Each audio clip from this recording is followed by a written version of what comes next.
In this video, I'm going to show you how to make Character AI group chat. So first off, I want to just say this is only available on your mobile device. So if you're using Character AI on desktop or on web, this won't be available. However, if you're using the app on your mobile device, you'll be able to do this.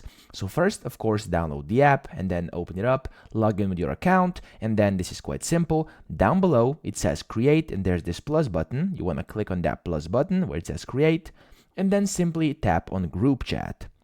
And then once you click this, as you can see over here, you can just search and add different participants, and you can also name it up top. So over here, so let's say I'm going to name it just, let's say I'm just going to delete this and type in instant, press save, there we go. You can search for different users, add them in, and then once you've added all of them, you want to press create group chat.